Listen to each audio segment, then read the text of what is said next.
Estamos en el Salmo 27. Hemos tomado algunas semanas o algún tiempo, eventualmente hemos repasado algunos salmos, como también como centro ahora de este conocimiento que el Señor quiere traer a su iglesia, de tantas cosas que el Señor quiere, repito, enseñarnos a través de los salmos. El Salmo 127 forma parte de un grupo de salmos de los cuales, si tú puedes ver ahí, muchos de estos salmos, este grupo de salmos dice cantos graduales, cantos graduales. Ahorita explico, voy un poquito más a qué se refiere con eso. Muchas de nuestras versiones o muchas personas hablan y dicen que es un salmo para Salomón, escrito directamente a Salomón. Algunas otras personas, algunas otras versiones dicen que es un salmo de Salomón. Y si bien, tomando en cuenta ambas posturas, ¿no?, podemos pensar que David, cuando recibe la noticia de que Salomón, su hijo, se iba a encargar de hacer la construcción del templo. Acuérdate que David tenía la intención, él quería construir el templo, esta casa donde iba a estar la presencia de Dios, pero Dios le dice que él no iba a construirla porque había derramado sangre con sus manos.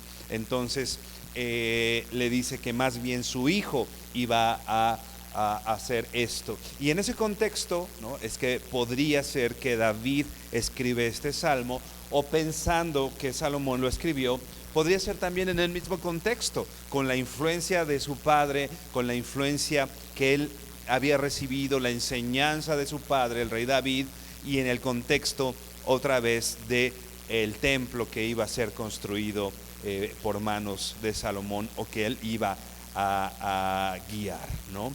Estos salmos se llaman salmos graduales. Algunas personas le llaman más bien cantos de las caravanas, cantos más bien que se usaban en algunos trayectos. Particularmente estos salmos graduales que se llaman, o que algunos otros llaman salmos de caravanas o de las caravanas de peregrinos, los usaba mucho el pueblo de Israel en varios contextos. Uno era el contexto de cuando iban, si tú recuerdas, regresando de Babilonia, regresando del exilio, e iban a Jerusalén. Era un trayecto largo, era un peregrinar largo. Entonces el pueblo de Israel venía cantando estos cantos graduales o estos cantos de peregrinación. Algunos los llaman cantos también de ascenso. Al hablar de graduales o de ascenso, se refieren al trayecto que era literalmente ascendiendo hacia Jerusalén, ¿no? Entonces, ya sea que el pueblo de Israel, saliendo de Babilonia, cantaba esos cantos, y particularmente este salmo de peregrinos o de caravanas o de ascenso, también se cantaba en los momentos en que las tribus, ¿no?, las diferentes tribus del pueblo de Israel iban a presentar su sacrificio al templo, ¿no? Entonces no todos estaban tan cerca, ¿no? ¿Qué hacían ellos? Obviamente no había Mexibús y no había metro, y entonces ellos, ¿qué hacían? Pues bueno, caravanas, todos juntos iban, y eran trayectos largos para llegar a Jerusalén, ¿no? Pasaban días incluso caminando para poder llegar a este centro de adoración y poder presentar su sacrificio, ¿no? No era tan fácil como hoy la tenemos, ¿no? Hoy llegamos bastante más rápido a poder estar en la congregación, pero ellos tenían que hacer estas peregrinaciones largas, y en estas peregrinaciones para llegar a Jerusalén se cantaban otra vez estos cantos de peregrinar, o estos cantos de ascenso, donde estaban cantando y haciendo referencia. Podrían ser momentos de alegría, momentos de unidad del pueblo, pero también momentos de reflexión. Todo el pueblo reflexionaba en el canto en el que estaban centrando su atención. ¿no? La Biblia dice eso, que cantemos con el espíritu, pero que cantemos también, dice ahí en Corintios, con el entendimiento. Entonces todo el pueblo hacía una reflexión con relación a lo que había escrito, en este caso David, ¿no?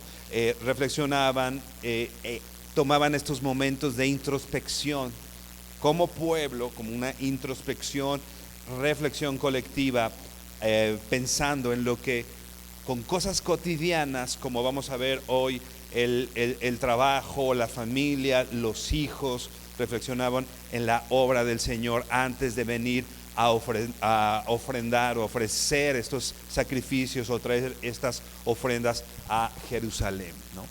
Cantos de peregrinos. Por supuesto, no podemos dejar de hacer referencia, dice la Biblia, que nosotros somos peregrinos y extranjeros en esta tierra.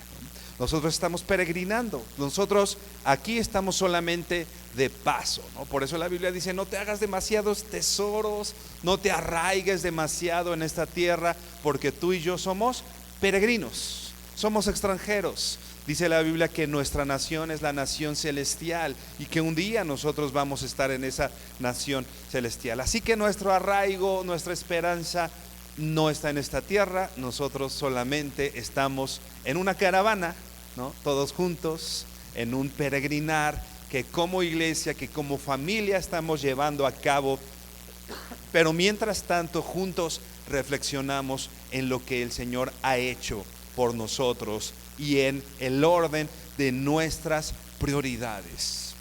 Como vamos a ver en este salmo, hay una reflexión importante que es a donde el salmo apunta.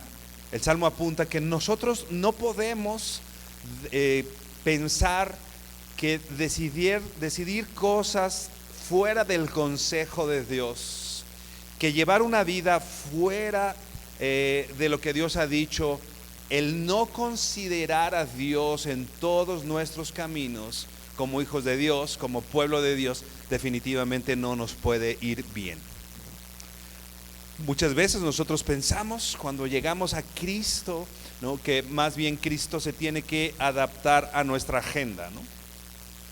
Ok, Señor, pues mira, el lunes estoy ocupado, el martes también, el miércoles hay estudio, el miércoles pues bueno, de 6:30 a 8:30 te voy a dedicar un tiempito, y ya fin de semana pues es para mí, y el domingo en la mañana, no, como que le damos un chance a Dios de ocupar algún tiempo en nuestra agenda. Pero ¿sabes qué? Debemos considerar algo bien importante. El Señor tiene que ser el centro de nuestras vidas, el centro de nuestras decisiones. Tú no le haces, yo no le hago un espacio a Dios en mi agenda.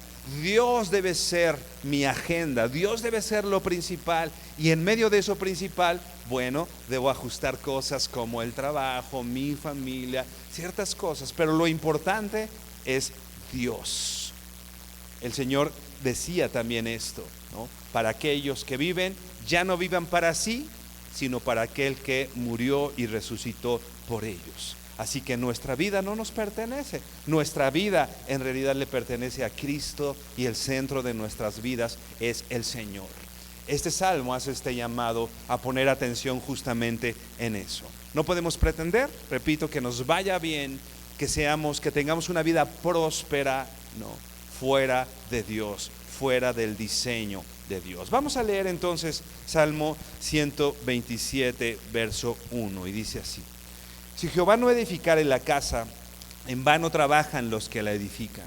Si Jehová no guardare la ciudad, en vano vela la guardia. Por demás es que os levantéis de madrugada y que vayáis tarde a reposar, y que comáis pan de dolores, pues que a su amado dará Dios el sueño. He aquí, herencia de Jehová son los hijos, cosa de estima el fruto del vientre. Como saetas en mano del valiente, así son los hijos habidos en la juventud. Bienaventurado el hombre que llenó su aljaba de ellos, no será avergonzado cuando hablare con los enemigos en la puerta. Como ya decíamos, este Salmo 127, es de este grupo de poemas, de estas alabanzas de peregrinación, que toca estos asuntos de importancia, de una gran importancia en la vida cotidiana, para la dinámica diaria de las familias, ¿no? El conocimiento del Señor no es algo lejano a nuestra vida diaria. Hay un libro de C.S. Lewis, el escritor de las Crónicas de Narnia, que se llama Las cartas del diablo a su sobrino. Estas cartas, es ficción, ¿no? Es un cuento, no es, pero bueno, trae mucha enseñanza espiritual en todos sus escritos este autor, y él enseña y dice que es un diablo le está enseñando a su sobrino, un diablo joven, ¿no?, a hacer caer a un hombre que de pronto, para desgracia de estos diablos, se convierte a Cristo, y tienen que hacer todo lo necesario para desviar su atención de Cristo, ¿no? Entonces, bueno, para ellos es una gran tragedia cuando se convierte a Cristo y empieza a ir a la iglesia, ¿no? El paciente le llaman, ¿no? Entonces empieza a ir a la iglesia y dice, bueno, no te preocupes tanto, le dice el tío al sobrino, no te preocupes tanto, podemos desviar todavía su atención. Cuando llegue a la iglesia, haz todo lo necesario, porque no se centre en lo importante, sino se centre en aquel que está sentado chueco, cómo se vistió tal persona, ¿no? Haz lo que se desvíe, que desvíe su atención de lo que es verdaderamente importante, ¿no? Vamos a distraerlo. Y otra cosa que tienes que hacer que pase en medio de la iglesia, o que tiene que pasar a esta persona, ¿no?, en el contexto de la iglesia, hazlo pensar que lo que se predica no es para la vida real, ¿no? Hazlo pensar que esas son cosas que solamente los muy espirituales, que solamente ciertas personas pueden vivir de acuerdo a lo que dice la Biblia, ¿no? Pero hermano, ese es un engaño. La Biblia es para todos los días. Debemos invitar al Señor, bueno, no invitar, permitir que el Señor de nuestros días gobierne nuestros minutos, gobierne nuestros lunes, nuestros martes, nuestros miércoles, y así todos nuestros días. Porque, repito, el conocimiento que tenemos del Señor debe ser un conocimiento totalmente práctico y que vivimos en la cotidianeidad, ¿no? En estas cosas cotidianas, entonces David muestra o manifiesta la esperanza en Dios. Si bien destaca algunas cosas que los hombres deben hacer, más bien destaca o pone un mayor énfasis en que necesitamos todos los días del Señor. Dice el Salmo 127, vamos a leer una vez más el verso 1, dice: si Jehová no edificare la casa, en vano trabajan los que la edifican. Si Jehová no guardare la ciudad, en vano vela la guardia. Si tú te fijas, una palabra que es recurrente es la palabra en vano. Es vano, es vacío, ¿no? Está haciendo un contraste. Todo depende de Dios. Si Jehová no edifica la casa, todo esfuerzo que tú hagas, hermano, es en vano. Podemos pensar en Salomón, ¿no?, o en David, en este momento de la construcción del templo. Si Jehová no está trabajando en eso, definitivamente la labor de David o de Salomón en la construcción del templo no tendría mucho sentido. Pero poniéndolo en la vida práctica tuya y mía, hermano, si tú no dejas que el Señor gobierne y sea Él el que edifique tu casa, todo el esfuerzo que estamos haciendo es vano. Esta palabra casa es importante porque se refiere no solo a una vivienda, no solo se refiere al lugar donde habitamos, no se refiere necesariamente al edificio, aunque por supuesto lo implica. Pero no está diciendo que cuando se refiere a casa no se está refiriendo solamente a la construcción, ladrillo sobre ladrillo y llegar a una construcción, sino esta palabra casa se refiere no solo a la construcción, sino a todo lo que contiene, particularmente a la familia, ¿no? ¿Qué sentido tiene tener una casa si no hay una familia adentro, ¿no? Entonces, cuando la Biblia está diciendo, si Jehová no edificare la casa, en realidad está hablando más bien de la familia, o lo que contiene, o lo que hay dentro de esa casa, ¿no? No solo son las piedras, no solo es el cemento, no solo es la madera, sino es, podemos parafrasearlo, decirlo así, hermano, si Jehová no edifica tu familia, todo el esfuerzo que puedas estar haciendo es en vano. El Señor tiene que edificar todo esto, ¿no? Cuando consideramos a Dios en la construcción, cuando consideramos que Dios es el fundamento donde construimos nuestra familia. Repito, Dios como el fundamento, no Dios como un accesorio, no Dios como algo que yo tengo, ¿no? Hay personas que tienen ahí ciertas cosas y creen que, bueno, eso los hace espirituales. No, Dios no es un accesorio en la casa. Dios es el fundamento de la casa. Cuando consideramos eso en la construcción de nuestro hogar, de nuestros proyectos, de nuestros hijos, entonces podemos saber que esa construcción, que ese trabajo que estamos haciendo no es en vano, ¿no? Asuntos de la vida cotidiana, ¿no? Asuntos con los cuales vivimos tú y yo todo el tiempo. Hermano, debemos dejar que Dios esté involucrado en todas las áreas de nuestra vida. Hay veces que limitamos a Dios en eso, ¿no? Decimos, Dios los domingos, o en esta situación, Dios. Pero, por ejemplo, en la administración de mi dinero, no. En la administración de mi tiempo, no, que Él no sea el que me indique cómo organizo mi tiempo. Ahí yo lo voy a organizar. No es así. Porque por más que te esfuerces, por más que trabajes, a menos que Dios mismo sea el que lo edifica, no va a tener ningún sentido. No vale la pena nuestro trabajo, no vale la pena nuestro esfuerzo, ¿no? Por eso dice, en vano es que te esfuerces. Dice Spurgeon algo importante, dice, tengan en cuenta que el salmista no le dice al constructor que deje de trabajar.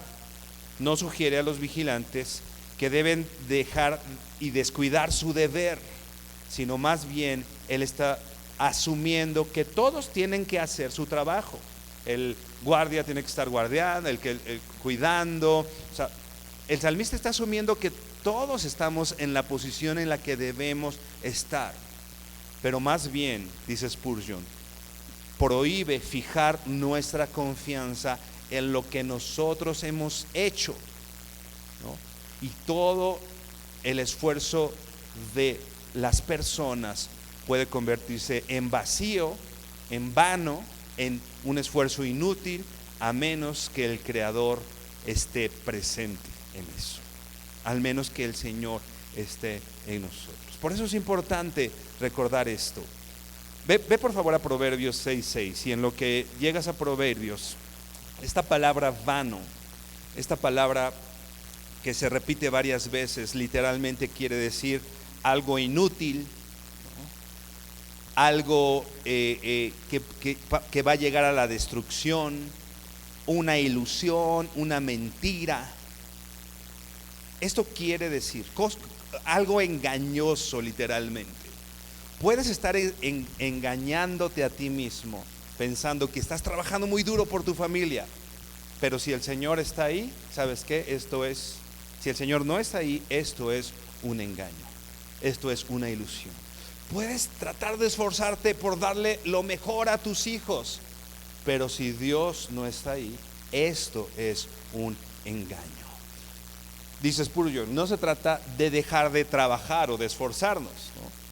Nosotros tenemos que hacer lo que debemos hacer. Dice Proverbios 6, verso 6. Ve a la hormiga, oh perezoso, mira sus caminos y sé sabio, la cual no teniendo capitán, ni gobernador, ni señor, prepara en el verano su comida y recoge en el tiempo de la siega su mantenimiento. ¿Qué nos dice el proverbio?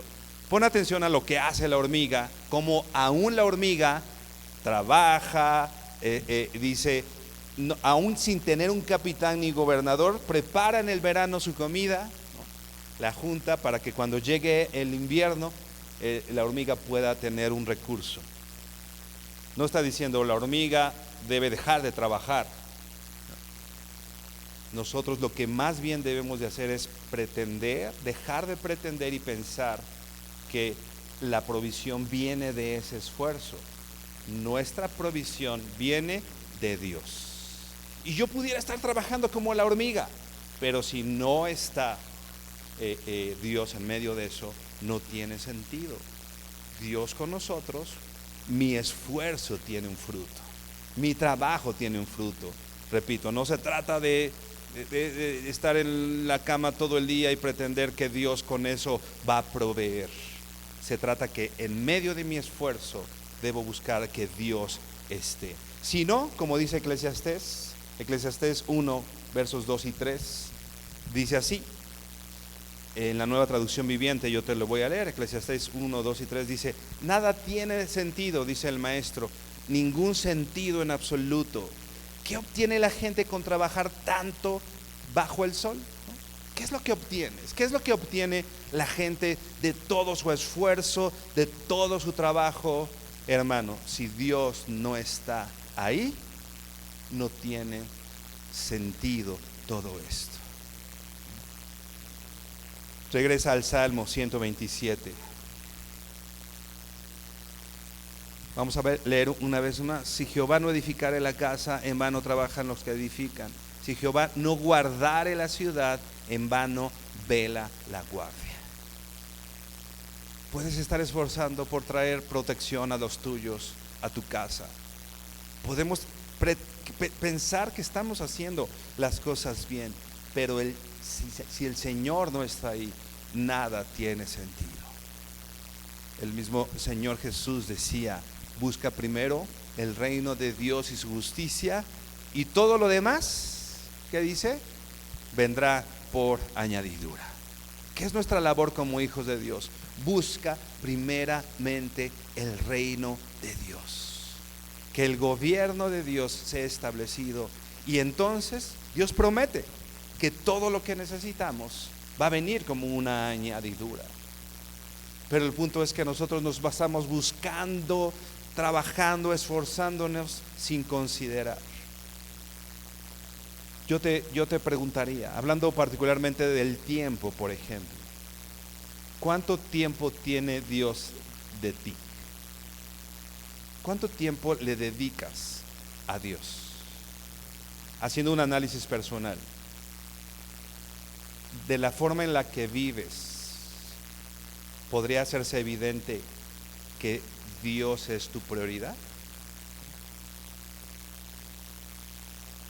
¿Cuánto inviertes a tu vida espiritual, por ejemplo? ¿Cuánto inviertes a conocer a Dios?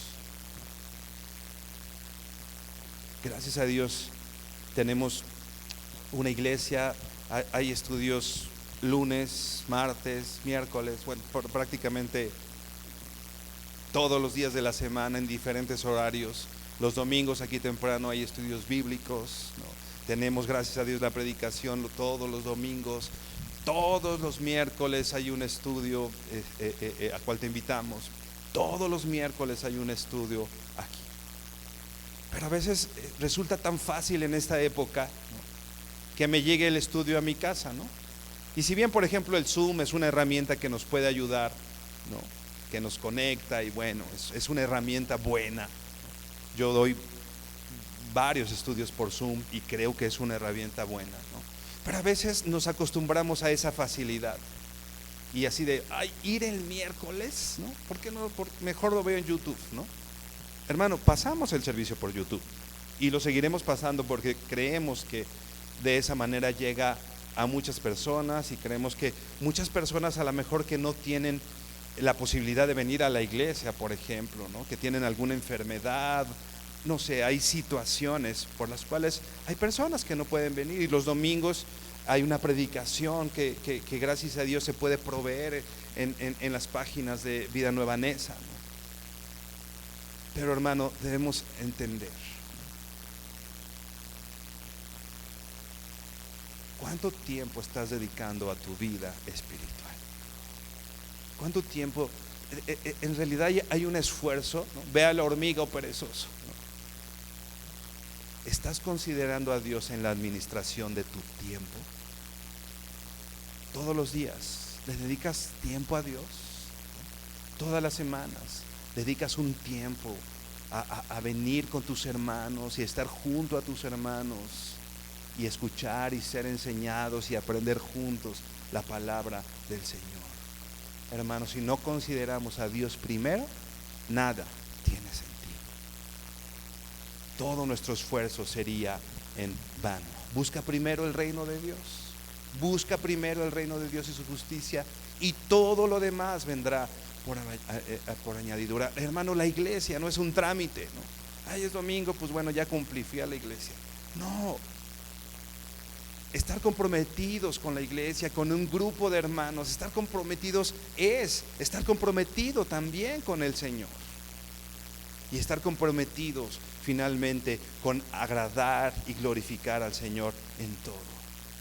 Dice el verso 2: por demás es que os levantéis de madrugada y vayáis tarde a reposar, y que comáis pan de dolores, pues que a su amado dará Dios el sueño. No está diciendo que no te levantes temprano, ¿no? No está diciendo que no hagas ningún proyecto familiar o en el medio de la iglesia. Lo que está diciendo es que ninguno de esos esfuerzos, ya sea en tu familia, ya sea en medio de la iglesia, como nación, ninguno de esos esfuerzos va a prosperar si la bendición de Dios no está en eso. Por eso dice, por demás es que te levantes de madrugada y vayas tarde a reposar. Yo creo que México es un lugar donde se trabaja mucho, ¿no? Nomás ve a ver el metro Indios Verdes a las 6 de la mañana y vas a ver la cantidad de gente que está levantándose de madrugada yendo a trabajar. Mucha gente trabaja y mucha gente se esfuerza. Nosotros mismos quizá nos levantemos así temprano y me esfuerzo y me voy tarde y hasta bien tarde yo estoy trabajando. Y dice, y que comáis pan de dolores, ¿no? Pan con ese esfuerzo. Pero dice, es por demás si el Señor no está considerado en todo eso. Le decía a Ageo en el libro del profeta Ageo, capítulo 1, al pueblo de Israel, y decía, te esfuerzas mucho y trabajas mucho, ¿no? Quizá nosotros podemos decir, sí, Señor, me esfuerzo y trabajo mucho. Pero ¿qué le dice el profeta al pueblo? Pero no hay bendición, pero tu salario cae como en un saco roto y no te alcanza para nada. ¿Qué le dice el profeta al pueblo? Considera tus caminos. Y es lo que hoy el Señor nos dice. ¿Por qué todo nuestro esfuerzo no tiene la retribución que nosotros pensaríamos? ¿Por qué mi esfuerzo por mi familia? Yo me esfuerzo por mi familia y lucho por ellos y trabajo por ellos, y de pronto veo a todos mis hijos dispersos por todos lados fuera del Señor. La reflexión que tenemos que hacer hoy sería: considera tus caminos. Considera tus caminos. ¿Por qué me esfuerzo y trabajo y me paro a las 4:30 de la mañana y me voy a acostar todos los días a las 11 de la noche, 12 de la noche y el dinero no me rinde? La pregunta del profeta, que es totalmente oportuna el día de hoy, es: considera tus caminos. En todo ese esfuerzo, ¿consideras a Dios? ¿Consideras a Dios en tus planes, en tus proyectos como familia? ¿Dónde está Dios en todo esto. Juan 15:5 dice: yo soy la vid, vosotros los pámpanos. El que permanece en mí y yo en él, éste lleva mucho fruto, porque separados de mí nada puedes hacer. Necesitamos entender eso.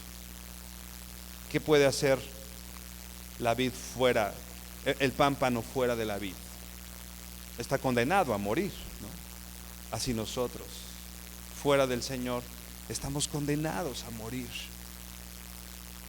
Separados de Dios, hermano, dice la Biblia, nada podemos hacer. Nada va a permanecer si no estamos con el Señor. Así que nuestra principal labor, hermano, no es en sí el trabajo. Repito, hay que trabajar y hay que esforzarnos, y sí, párate a las 4 de la mañana. O sea, no estoy argumentando en contra del trabajo. El trabajo es algo bueno. Necesitamos y debemos ser personas trabajadoras, esforzadas, por supuesto. No estoy hablando en contra de eso. Estoy hablando en contra de que en medio de ese esfuerzo no esté Dios en todo eso. Que separados de Dios en mis planes, cuando organizo mi semana, cuando le digo que sí a un trabajo, si todo lo hago sin considerar a Dios, nada puedo hacer. Mi labor principal no son todas esas cosas. Mi labor principal es permanecer en Cristo. Ese es nuestro principal trabajo: permanecer en Cristo, buscar todo lo necesario para estar permanentemente en Cristo, saber de Él, conocerlo a Él, adorarlo a Él, glorificarlo a Él, buscar en todo momento que el Señor sea exaltado. En tus decisiones con tu familia, ¿cómo glorifica esa decisión a Dios? ¿Cómo ayuda a tu propósito de crecimiento espiritual esa decisión? Cuando tenemos un trabajo, ¿cómo ayuda a eso a mi vida espiritual? ¿Cómo es Dios glorificado en todo eso? Fuera del Señor, hermano, fuera del Señor, nada podemos hacer. Dice Proverbios 10:22. Ve por favor ahí, Proverbios 10:22.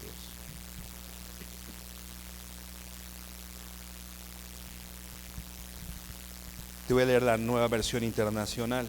Dice así, Proverbios 10:22 dice: la bendición del Señor trae riqueza que no vienen acompañadas de tristezas. La bendición del Señor trae riquezas que no vienen acompañadas de tristezas. Todo ese trabajo desmedido sin considerar a Dios, tú puedes ver, hermano, que finalmente es algo que viene acompañado de mucha tristeza. Porque hoy los jóvenes, los niños están tan abandonados. Antes el papá era el que se iba todo el día a trabajar y los hijos no veían a su papá, pero la mamá estaba ahí. Hoy no está ni el papá ni la mamá. ¿Y cómo crecen los muchachos? Abandonados, solos.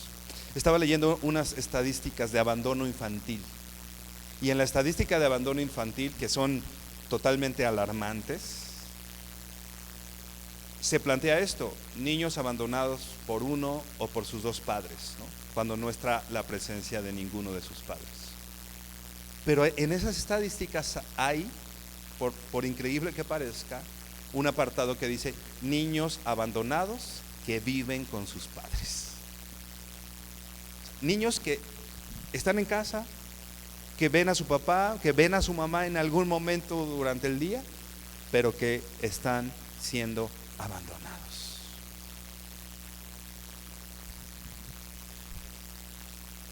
Riquezas que vienen acompañadas de tristezas. El ver una juventud, el ver a nuestros hijos que no buscan al Señor, el ver a nuestros hijos que el primer lugar al que recurren no es Cristo, sino son las drogas, por ejemplo. ¿Qué le estamos enseñando a nuestros hijos? ¿Qué le enseñamos a nuestros hijos cuando les decimos la iglesia no es importante? podemos faltar, no pasa nada, ¿no? Pero mañana juega mi equipo favorito, ese sí no me lo pierdo, ¿no? ¿Qué le estamos enseñando a nuestros hijos? Nuestros hijos están cosechando este pan de dolores, esta aparente riqueza, pero que finalmente es una riqueza acompañada de muchas tristezas. Y creemos que el dinero en sí es la bendición del Señor, ¿no?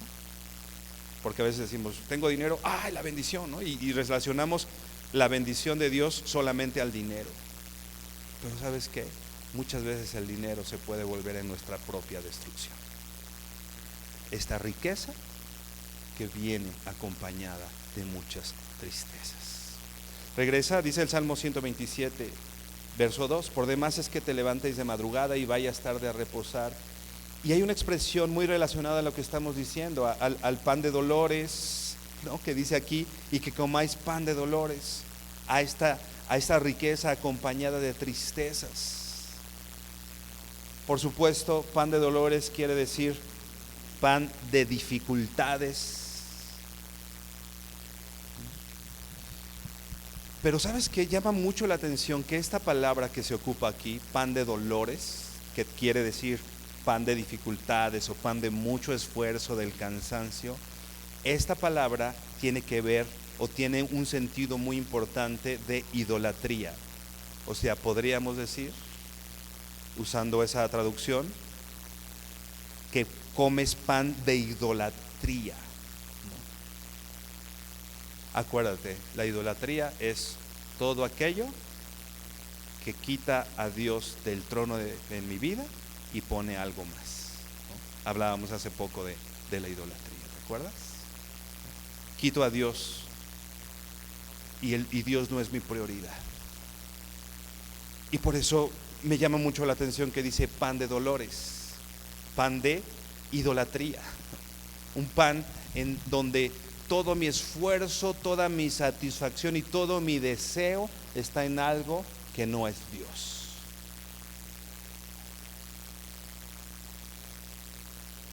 Y luego dice esta versión, y comáis pan de dolores, y dice una frase que llama mucho la atención que dice, pues que a su amado dará Dios el sueño. Y me recuerda mucho al Salmo mismo también que dice, en paz me acostaré y así mismo viviré, dormiré porque solamente tú, Señor, me haces vivir confiado. ¿En dónde está nuestra confianza? En Dios. Lejos de ese pan de dolores, lejos de ese esfuerzo que más bien trae tristeza. Imagínate, ¿no? Hay muchos de nosotros que no podemos dormir en la noche por todo esto, ¿no? Porque nuestro corazón. Pero dice aquí, a su amado dará Dios el sueño. Cuando nuestras prioridades están en el lugar correcto, cuando mi corazón, mi tiempo, mis recursos están en el lugar correcto, hermano, puedes estar seguro que vas a ir a la cama y descansar. Cuando nuestro corazón está en el lugar correcto. Aunque esta frase tiene otra implicación, la NBI en este mismo verso, en el verso 2, dice así: en vano madrugan ustedes y se acuestan muy tarde para comer un pan de fatigas. Y termina diciendo, porque Dios le da a sus amados mientras duermen. O sea, esta versión no solo habla de que Dios te ayuda o vivir en esas prioridades hacen que puedas conciliar el sueño, ¿no? Porque dice Dios, la otra versión, la Reina Valera, dice a su amado dará Dios el sueño, ¿no? Pero esta versión dice porque Dios le dará a sus amados mientras duerme. O sea, yo puedo irme a dormir tranquilo porque sé que mi provisión viene de Dios y que mi esfuerzo no trae el recurso que viene después. Hay un principio de trabajo y de ahorro en la Biblia, ya lo vimos, ¿no? Dice la Biblia, el que no trabaja, que no coma. que tampoco coma, ¿no? Hay un principio de trabajo y sí de esfuerzo, ¿no? Pero yo me puedo ir a dormir porque mi provisión de todos los días no depende de mi esfuerzo. ¿De quién depende? De Dios. Depende de Dios. El Señor es el que yo puedo cuidar, por ejemplo, mi cuerpo, ¿no? Y es algo bueno. Hacer un poquito de ejercicio, comer de manera saludable, ¿no? No meterle tanta azúcar, tantos refrescos, ¿no? Cuidar mi cuerpo. Porque mi cuerpo es el templo de Dios y debo cuidar, es algo que debemos hacer todos, cuidar nuestro cuerpo. Mi responsabilidad es cuidar mi cuerpo. Pero la salud que yo tengo no es resultado de que yo cuido mi cuerpo. La salud que yo tengo es la provisión de Dios a mi vida. Porque yo pudiera cuidar mi cuerpo y de todas maneras no tener esta provisión, no tener salud, ¿no? Esto depende de Dios. Yo no cuido mi cuerpo para estar saludable. Yo cuido mi cuerpo porque es la responsabilidad que Dios me ha dado. Y del otro, Dios se encarga. Yo me esfuerzo y trabajo. ¿Por qué? Porque debo trabajar, esforzarme, porque si el que no trabaje, que no coma. Pero me puedo ir a dormir tranquilo, porque ¿quién se encarga de mi provisión? Dios. Y esto es gracia, porque Dios les da a sus amados mientras duermen. Esto es conocer la gracia de Dios. Imagínate, mientras yo duermo, el Señor provee para mí. O sea, lo que yo tengo, lo que yo como, no es el resultado de mi esfuerzo, sino la provisión de Dios en mi vida. El cuidado que ya decíamos, por ejemplo, de mis hijos. Yo puedo hacer lo correcto con mis hijos, ¿no? Y tratar de llevarlos al Evangelio y que conozcan. Pero finalmente, ¿sabes? El que va a decidir más adelante con respecto a sus vidas no es lo que yo haga, es Dios. Es importante saber, dice, instruye al niño en su carrera y aunque fuere viejo no se apartará. O sea, es importante conocer la influencia que como padres nosotros tenemos con nuestros hijos. Pero la salvación, hermano, de tus hijos no está en tus manos. La salvación de nuestros hijos solamente se las va a otorgar el Señor. Pero nosotros tenemos que hacer todo lo necesario. Es triste, hermano, porque muchas veces la principal limitante que tienen los jóvenes para ir, por ejemplo, a la iglesia está en casa, ¿no? Muchos jóvenes dicen, ay, no voy al grupo de jóvenes o no hago esto porque mis papás no me dejan, ¿no? O ¿por qué no viniste hoy? Es que mi papá me castigó. Y lo primero que lo castigan es sin ir a la iglesia o al grupo de jóvenes. Hermano, nuestra labor es enseñar a nuestros hijos. Tráelo a la iglesia. Estoy seguro que prefieres que esté en el grupo de jóvenes, que esté un miércoles aquí, a que esté en la esquina con sus amigos. Instruye al niño, enséñale. Aunque finalmente Dios va a decidir, pero nuestra labor, hermano, definitivamente es esa. Y lo que viene tiene que ver totalmente con eso. Salmo 127, verso 3 dice: He aquí, herencia de Jehová son los hijos, cosa de estima el fruto del vientre. Herencia de Jehová son los hijos. Si tú tienes un hijo, hermano, es porque Dios te dio una gran bendición y una gran herencia. Tu hijo no es un error en las cuentas. Tu hijo no es una equivocación. Tu hijo no es el resultado del pecado. ¿Sabes qué? Tu hijo es la gracia y la misericordia de Dios, aún en medio del pecado, aún en medio de las circunstancias difíciles. Si tenemos una riqueza, hermano, está en nuestros hijos. Y la Biblia lo dice: herencia de Jehová son los hijos. Está hablando de edificar la casa, trabajar en la casa, ya hablábamos del contexto en general de esto, pero yo pudiera decir, ¿para qué tengo una casa? ¿Para qué se construían o reconstruían las murallas en Jerusalén? ¿Solamente para que se vean bonitas? No, se reconstruían las murallas de Jerusalén porque lo que había dentro de las murallas era valioso, ¿no? Que era el pueblo de Israel. A veces nos esforzamos por nuestra casa, por la construcción. Y yo me esfuerzo y toda mi vida y toda mi inversión de tiempo y de recursos es para la casa, ¿no? Y dejamos a un lado a nuestros hijos. Y descuidamos la bendición que el Señor nos ha dado. En la mente judía, el pensar en las murallas, el pensar en construir en una casa, no era la casa en sí. En esta vida que nosotros tenemos, en la cultura que vivimos, las casas y las propiedades han tomado se ha exacerbado tanto el deseo y el valor que se le otorga a las cosas materiales, que pensamos que tener una casa es lo máximo en la vida, ¿no? Y descuidamos lo que hay dentro de la casa por la construcción en sí. Hermano, nuestra principal labor es lo que hay dentro. Si yo tengo una casa, es para resguardar lo más valioso que tengo, que es mi familia, que es lo que está adentro, es lo que había en la mente del pueblo judío.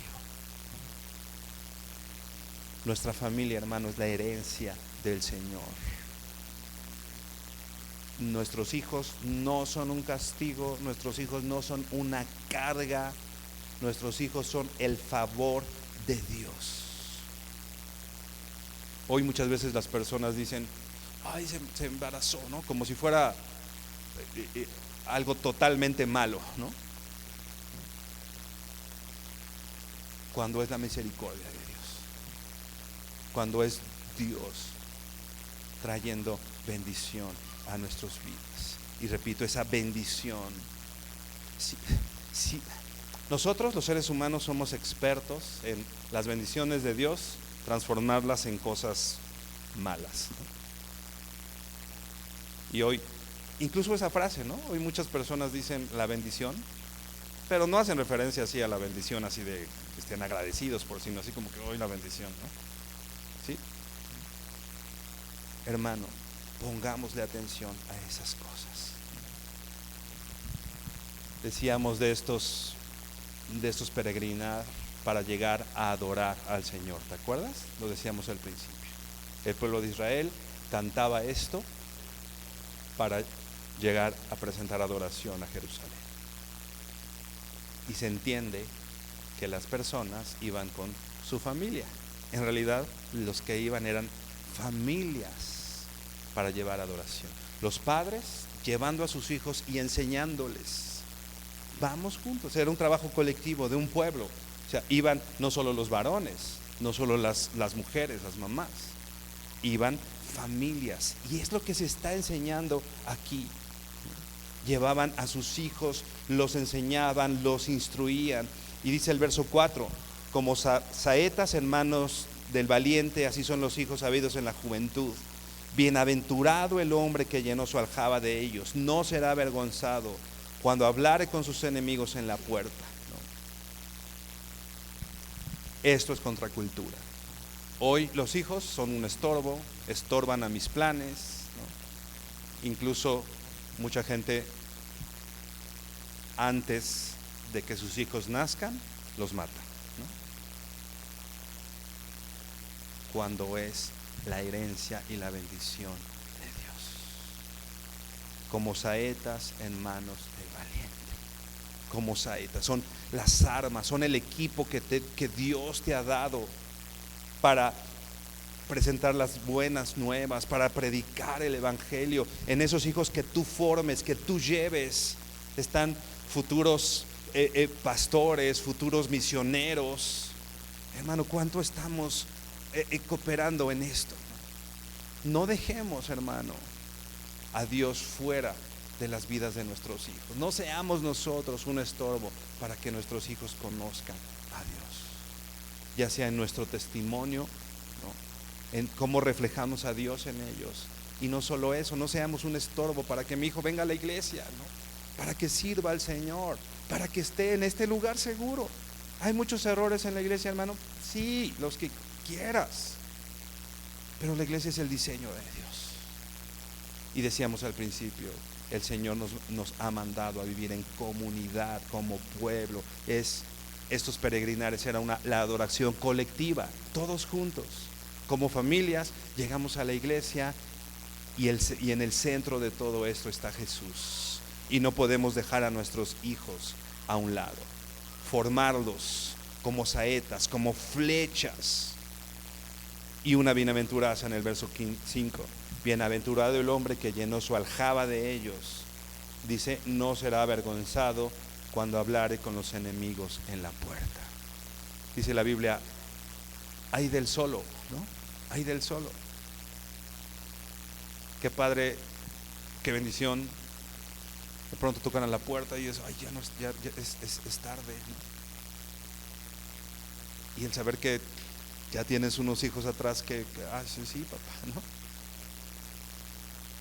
No será avergonzado cuando hable con los enemigos en la puerta. ¿Te das cuenta todo lo que implica los hijos habidos en la juventud? Por último, déjame leerte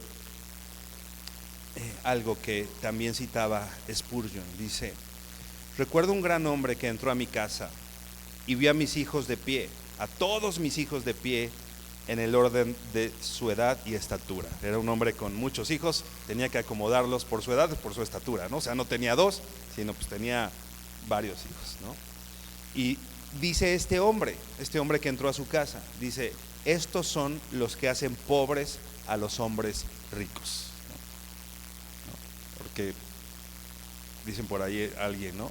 Oye, estos comen como si me odiaran, ¿no? O sea, se van recursos y esta persona decía eso. Estos, en resumen, estos son los que te van a dejar pobre, porque todo lo que estás gastando en ellos. Sigue diciendo, estos son los que hacen pobres a los hombres ricos.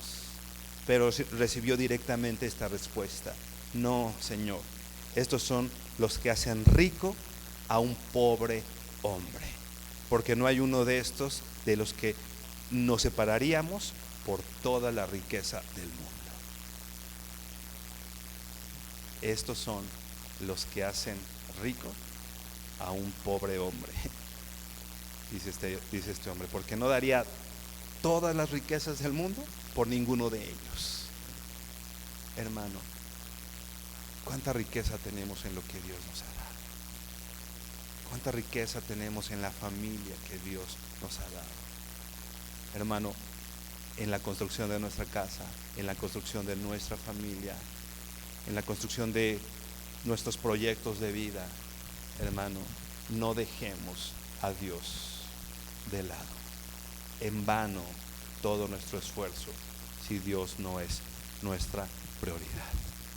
Hermano, inclina tu rostro y terminamos orando. Señor, te damos gracias por tu palabra y por este salmo, Señor, que hoy nos enseña que no podemos pretender, no podemos pensar, Señor, que podemos hacer las cosas sin considerarte a ti, Señor. Y no solo considerarte a ti, Señor, sino hacerte, Señor, la prioridad. Hacerte, Señor, lo que hemos dicho. Hemos dicho que tú eres nuestro Señor, y si tú eres nuestro Señor, eres el que gobierna, tú eres el que decide. Tú eres el que decide qué hago con mi tiempo, con mis decisiones. Tú eres el que decide, Señor, a cuál trabajo, a cuál proyecto le digo que sí y a cuál proyecto le digo que no, Señor.